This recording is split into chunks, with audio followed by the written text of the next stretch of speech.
noite, seus pão na chapa. Tudo bem com vocês? Mais um final de semana de futebol. O Santos ainda tá jogando, tá perdendo de 1-0 do Goiás, lá em Goiânia. Mas vamos lá, né? Ontem eu fiquei de falar do Corinthians, mas não deu. O Corinthians ontem conseguiu um excelente resultado contra o time do Internacional. Foi um jogaço, vi os melhores momentos hoje, né? Os lances, alguns lances polêmicos, confusão, treta, né? Jogo Inter e Corinthians é assim, né?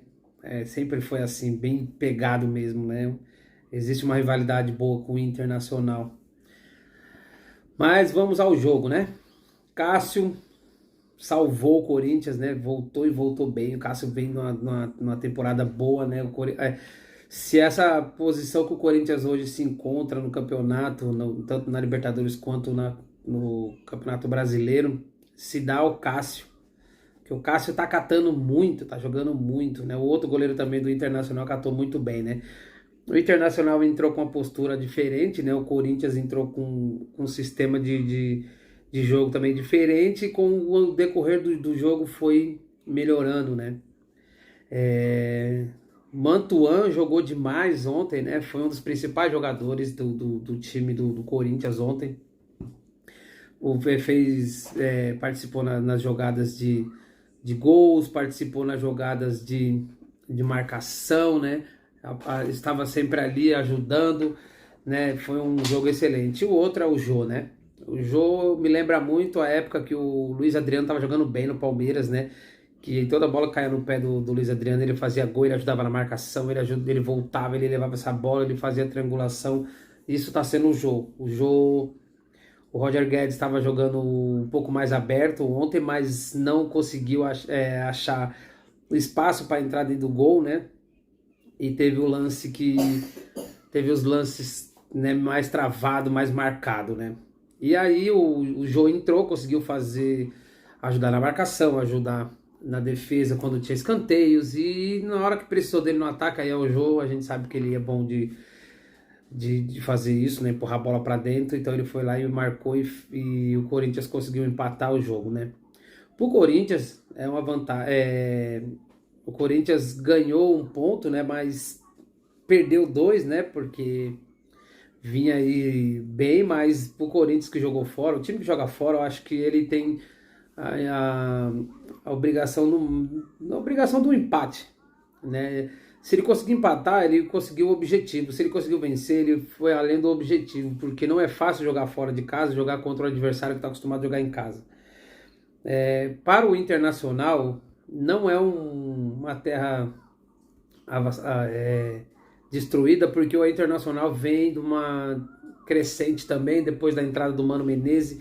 Esse time mudou totalmente, né? O técnico que se encontrava lá não se encaixou com o time também não se encaixou com o técnico, então o time não estava indo para frente. A gente via um outro Internacional, a gente só tinha só o nome Internacional, mas não tinha um time.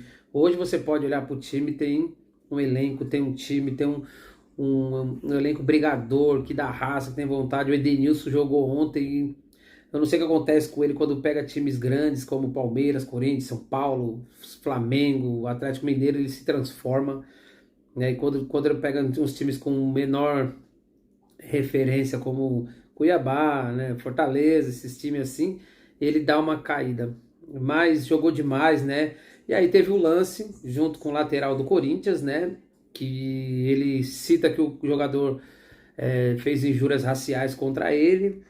É complicado porque o jogador, como ele é estrangeiro, ele é português, ele alega que ele falou outra coisa, e por ele ser português entendeu outra. O que muito me admira é que, pelo que acho que é o assessor do Corinthians lá falou, ele disse humano, né? Baralho. Mas, pô, o cara tem 2 meses, tá no Brasil, já tá falando mano. Não é porque joga no Corinthians que já fala mano, e aí, Joe, tal. Não existe, né? É complicado. Na leitura labial dá pra ver o final da frase, né? Complicada. Mas, né, deu cadeia, ele foi preso, o jogador foi preso, acho que é Rafael Ramos, alguma coisa assim, eu não sei porque eu não manjo muito dele, ele é novo agora no Corinthians. Foi preso, pagou fiança, foi liberado, né? Agora o Corinthians se prepara para o desafio da Libertadores, eu acho que é um desafio nessa primeira fase do Corinthians mais difícil. Vai jogar contra o Boca na La Bombonera. Eu acho que o Corinthians vence, tem totais forças para isso. O Boca não tá tudo isso, não é mais aquele bicho papão, né? Ele já tirou a capa de ovelha, de lobo mau que ele tinha, agora a gente viu que é uma ovelha. Não faz mal para ninguém. Então eu acho que o Corinthians tem totais chances de sair de lá com a vitória e trazer a vitória para São Paulo, né? Na semana eu vou trazer mais novidades para vocês, os jogos, né? Que vai acontecer da Libertadores, né? E aí com isso, por enquanto é isso, né? Teve esse problema. Teve uma polêmica no jogo do Corinthians que eu achei, para mim, como isso aí contra o meu time seria marcado falta. Eu acho que no gol do Corinthians que o zagueiro pula ali com o goleiro ali, certeza que se fosse o meu time teria marcado uma falta, né? Mas aí olhando, analisando direito, não foi nada, né? E aí eu vi também o segundo gol que o Corinthians toma, foi um puta vacilo do lateral lá, que tava marcando o jogador e esquece de voltar para marcar o jogador vai lá e faz o gol, né? Tinha dois jogadores em cima do cara e um abandona, o outro fica, quando o outro dá o combate, o Cássio defende a bola, o outro dá o combate, mas não tinha mais jeito, o cara tava vindo, né? E conseguiu marcar o gol, mas por enquanto é isso. São Paulo jogou muito bem hoje, foi um time que todo mundo conhece, sabe como que o São Paulo joga dentro do Morumbi, né? Aí vai pra cima, joga firme, forte, né? Só pra falar, o Corinthians ainda continua líder, né? Porque o Santos tá perdendo, só quem pode alcançar o Corinthians é o Santos. O São Paulo jogou muito bem, poderia ter saído já com a vitória do primeiro tempo, porém o Walter estava inspirado. Catou demais, fechou o gol, né? São Paulo chutava da direita, da esquerda, de frente, de lado, de qualquer jeito, e o Walter estava lá. Quando o Walter não estava lá, tinha um pé do Cuiabá lá, tirando a bola. São Paulo toma um gol de contra-ataque besta, né? Acho que o único contra-ataque que o Cuiabá fez no jogo, e aí fez o gol, depois retrancou. Acho que fez isso contra o Fortaleza também, conseguiu a vitória na primeira rodada. Ganhou de 1-0, mas contra o São Paulo, dentro do Morumbi, tem que tomar cuidado, né? Não é assim que se joga contra o São Paulo. Se o São Paulo der espaço, você tem que ir lá e matar. São Paulo é muito forte, né? Ele emplaca o seu fator casa muito forte dentro do Morumbi. Não é à toa que o Palmeiras no Campeonato Paulista estava invicto e só perdeu para o São Paulo lá, o São Paulo foi superior do início ao fim, né? Fazendo com que o jogo do Palmeiras fosse aniquilado. Lances polêmicos no jogo do São Paulo. Cara, não dá para entender o sentido do VAR, porque eu tava vendo agora na Jovem Pan os caras falando e muitos discordam. Eu até concordo um pouco com o lance do que o árbitro decide em campo, mas se tem uma dúvida, o VAR tem que avisar e falar: olha, a gente acha que não foi pênalti. Você não quer dar uma olhada para você ver, porque você no lance, na correria do jogo, talvez não tenha visto a mesma coisa que a gente viu. E aí o cara vai lá e vê. O que é mais engraçado é que na hora de ver o lance que ele marcou lateral, escanteio, que foi o que os caras falaram, que foi uma interpretação do árbitro de campo. Então por que ele foi chamado na hora de expulsar o jogador? Na hora de expulsar o jogador, então, não tinha que chamar, foi uma decisão dele, dá o escanteio, ele estava em cima da bola, estava com o campo aberto, poderia ter marcado aquela falta ali fácil e expulsado o jogador, ele não fez, mas aí ele foi chamado por uma eventual expulsão e foi o que aconteceu. No lance do pênalti, não foi pênalti, o brasileiro, infelizmente, ele joga muito nesse sistema de cair o corpo, né? Hoje tivemos o lance do Manchester City, né, e o West Ham, que o juiz marca o pênalti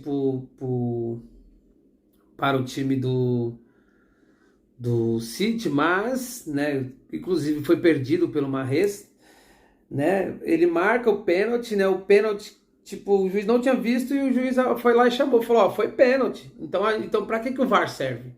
ele tem uma dúvida, ele tem que chamar o árbitro, né? Mas, infelizmente, assim, o São Paulo não tem nada com isso, não tem nada a ver. O São Paulo foi lá, o Nicão entrou, eu tava assistindo o jogo, falei assim, nossa, o Nicão, eu até achei errada a substituição do Rogério, porque o Patrick tava cruzando muita bola dentro da área, tava jogando bem pela lateral, ele tirou o Patrick, né? Aí ele tirou o Luciano também para colocar o Éder, que para mim é uma cagada. O Luciano tem mais raça, mais vontade, mais desejo de bola. Mas, né, quem sou eu, né, para falar, né? O cara convive, vive o dia a dia com os jogadores, ele sabe quem ele coloca. São Paulo venceu, subiu mais um pouco na tabela, tá com 11 pontos hoje, tá ali em cima na elite, ali em cima, né? Acho que, se eu não me engano, o São Paulo só tá atrás do, do, do Atlético Mineiro, que também subiu, acho que tá com 11, 12 pontos, alguma coisa assim. E é isso, galera. O Santos ainda tá jogando, tem 18 minutos do segundo tempo, tá 1-0 pro Goiás ainda, né? Eu acho que o Santos ainda empata esse jogo, tá indo pra cima. Empata esse jogo e traz um ponto de lá, de Goiás. O Goiás, eu falei, vai tirar ponto dos times que estão brigando para ser campeão, não tem jeito. Mas por enquanto é isso. Fica aqui minhas análises do jogo do São Paulo e do Corinthians, né? E amanhã a gente vem com mais novidade aí. Essa semana tem semana de Libertadores, pro Palmeiras, pro Corinthians, né? Pro Santos e pro São Paulo tem a Sul-Americana, né? E provavelmente acho que o Palmeiras entra com o time reserva, né? Contra o Emelec. Já está classificado, já tem uma gordura no grupo. E acho que vai vir com um time um pouco mesclado, né? Eu acho que está na hora do Abel, eu não sei o que acontece, mas eu acho que está na hora do Abel começar a pensar na molecada, né? Ontem os laterais entrou super bem, os dois laterais do Palmeiras, eu não comentei ontem, mas eles entraram super bem. O lateral que entrou lá no lugar do Jorge, lá em acho que 10, 20 minutos que ele jogou, ele fez muito mais do que o Jorge fez até agora que chegou no Palmeiras. Né? Conseguiu cruzar, apoiar, defender, marcar, saiu, driblou. Isso o Jorge não faz no Palmeiras, né? O Jorge anda dentro de campo. Mas por enquanto é isso, galera. Fica aqui minhas análises do domingo, né? Amanhã tem mais, tamo junto, um pão na chapa para todos.